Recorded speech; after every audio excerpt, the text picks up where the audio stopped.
नमस्कार दोस्तों, मैं हूं लक्ष्मण झा और आप देख रहे हैं जीएफएस टैक्स टिप्स।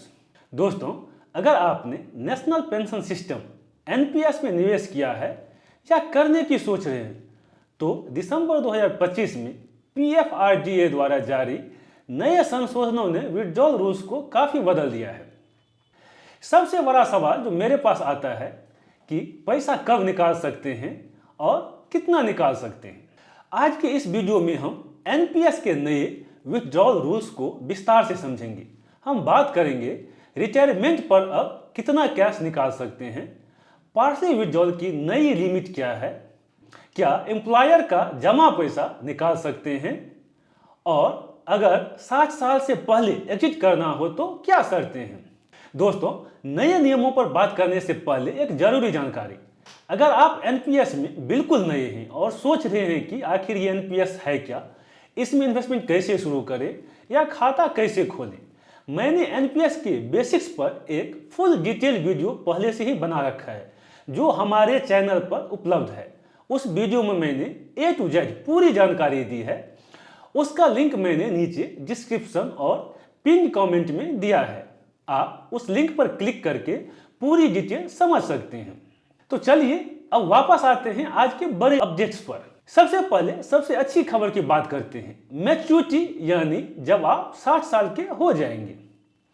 पहले नियम यह था कि रिटायरमेंट के समय आप अपने टोटल जमा फंड कॉर्पस का सिर्फ 60% हिस्सा ही एक मुश्त निकाल सकते हैं।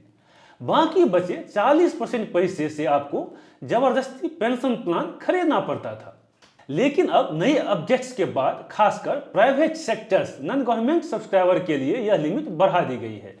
अब आप रिटायरमेंट पर अपने टोटल फंड का 80% पैसा एक साथ कैश निकाल सकते हैं। जी हाँ, 80%। आपको सिर्फ 20% पैसे की ही पेंशन खरीदनी होगी।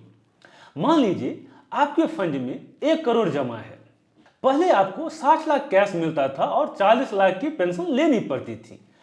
अब आपको 80 लाख कैश मिलेगा और सिर्फ 20 लाख पेंशन में जाएंगे, यानी हाथ में ज्यादा पैसा। अगर आपका टोटल फंड 8 लाख तक है तो आप पूरा 100% पैसा निकाल सकते हैं। कोई पेंशन लेने की जरूरत नहीं है। अब एक जरूरी टैक्स टिप। दोस्तों, पीएफआरडीए ने 80% निकालने की छूट तो दे दी है, लेकिन इनकम टैक्स एक्ट के तहत अभी भी 60% पैसा ही टैक्स फ्री है।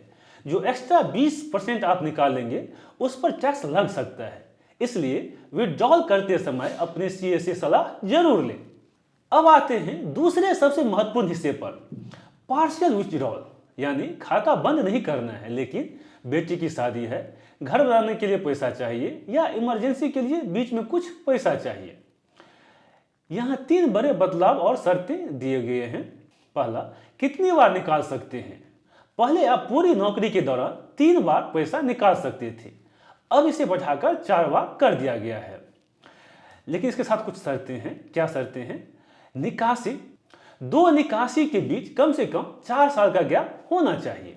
लेकिन अगर आप किसी गंभीर बीमारी, क्रिटिकल इलनेस के इलाज के लिए पैसा निकाल रहे हैं तो यह 4 साल वाला नियम लागू नहीं होगा। और तीसरा सबसे बड़ा कंफ्यूजन, एम्प्लॉयर कंट्रीब्यूशन। यहाँ बहुत लोग गलती करते हैं। ध्यान दीजिएगा, जब आप पार्शली विड्रॉल करते हैं तो आप सिर्फ अपने द्वारा जमा किए गए पैसे ऑन कंट्रीब्यूशन का 25% ही निकाल सकते हैं। आपकी कंपनी ने जो पैसा जमा किया है और उस पर जो ब्याज मिला है उसे आप टच नहीं कर सकते। वह पैसा आपके बुढ़ापे के लिए लॉक रहता है।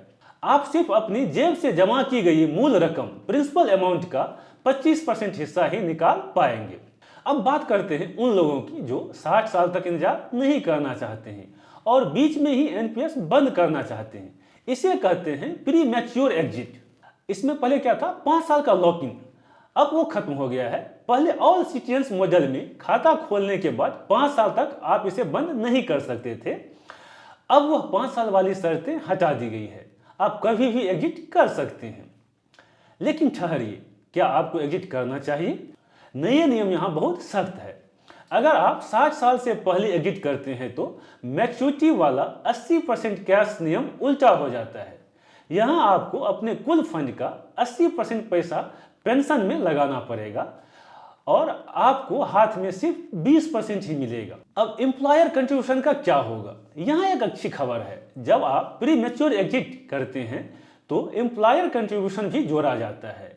आपका पैसा प्लस कंपनी का पैसा इक्वल टू टोटल कॉर्पस।